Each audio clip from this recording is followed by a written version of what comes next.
ഓസ്ട്രേലിയയുമായിട്ടുള്ള test അവസാനിക്കാറായി. അടുത്ത ഇന്ത്യയുടെ T20 series ഇംഗ്ലണ്ടുമായിട്ടാണ്. 5 T20 India ഇംഗ്ലണ്ടുമായിട്ട് കളിക്കാൻ പോകുന്നത്. ഏകദിനവും ടെസ്റ്റുമുണ്ട്. ആദ്യം T20 ആണ്. ജനുവരി 22-നാണ് മാച്ച് ആരംഭിക്കുന്നത്.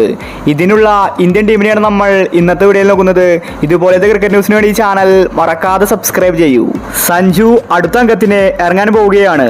ഇംഗ്ലണ്ടുമായിട്ടുള്ള T20 സീരീസിൽ സഞ്ജുവാണ് ഇന്ത്യയുടെ ഓപ്പണർ. അതുമാത്രമല്ല, സഞ്ജുവാണ് ഇന്ത്യയുടെ വൈസ് ക്യാപ്റ്റൻ. സൂര്യകുമാറാണ് ക്യാപ്റ്റൻ. ഹാർദിക് പാണ്ഡ്യ ഉണ്ടായിരിക്കില്ല. ഇന്ത്യയുടെ T20 ടീമിൽ വലിയ മാറ്റങ്ങളാണ് വന്നിരിക്കുന്നത്. ജയ്സ്വാളും സഞ്ജുവുമായിരിക്കും ഇംഗ്ലണ്ടുമായിട്ടുള്ള T20യിൽ ഓപ്പണിംഗിൽ കളിക്കുന്നതെന്ന റിപ്പോർട്ടാണ് വന്നിരിക്കുന്നത്. അതുപോലെ ശുഭ്മാൻ ഗില്ല്, ഋഷഭ് പന്ത്, ഇഷാൻ കിഷൻ, ശ്രേയസ് അയ്യർ ഈ താരങ്ങളെയും T20 ടീമിലേക്ക് എടുക്കുന്നുണ്ട്. എല്ലാവർക്കും ഒരുമിച്ച് അവസരങ്ങൾ കിട്ടില്ല. പക്ഷേ സഞ്ജുവിന് പ്ലേയിങ് 11-ൽ സ്ഥാനം ഉറപ്പാണ്. കാരണം സഞ്ജു ഓപ്പണിംഗിലാണ് കളിക്കാൻ പോകുന്നത്.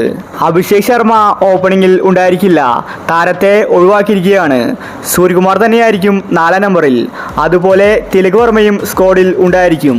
ഫിനിഷർമാരായിട്ട് റിങ്കു സിംഗ്, റിയാൻ പരാഗ് ടീമിൽ ഉണ്ടായിരിക്കും. പേസർമാരായിട്ട് അർഷദീപ് സിംഗ്, പ്രസിദ്ധ് കൃഷ്ണ ടീമിൽ ഉണ്ടായിരിക്കും. മൊത്തത്തിലൊരു അടിപൊളി മാറ്റമാണ് T20 ടീമിൽ വന്നിരിക്കുന്നത്. ഇന്ത്യ രണ്ടും കൽപ്പിച്ചാണ് ഇറങ്ങാൻ പോകുന്നത്. ഈ മാസം സഞ്ജുവിന് വലിയ ഇന്നിങ്സുകൾ കാഴ്ചവെക്കാൻ സാധിക്കും. കാരണം ഇംഗ്ലണ്ടുമായിട്ട് 5 T20 നടക്കുന്നുണ്ട്. സഞ്ജു സെഞ്ചുറി അടിക്കുമെന്നത് ഉറപ്പാണ്.